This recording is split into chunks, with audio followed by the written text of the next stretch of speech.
Hello friends, আজকে আমি তোমাদের বলবো সুস্থ থাকার জন্য আমাদের কি করা উচিত।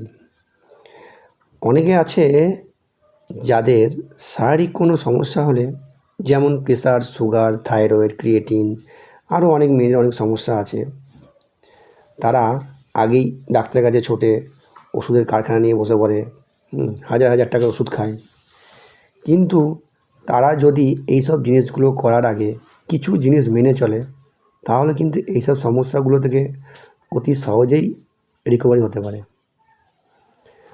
তো আমি সেটাই বলবো যে আজকে যে তুমি কি করলে এইসব সমস্যাগুলো থেকে সমাধান পেতে পারো। তার মধ্যে যেমন 1 নম্বর হচ্ছে নিজের ডেলি লাইফস্টাইলটা যদি সে পাল্টায়, তাহলে সে এইসব সমস্যা থেকে রিকভারি হতে পারে।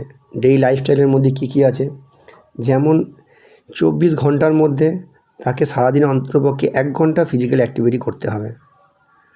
2 নম্বর, নিজের ডায়েটটাকে শুধরাতে হবে,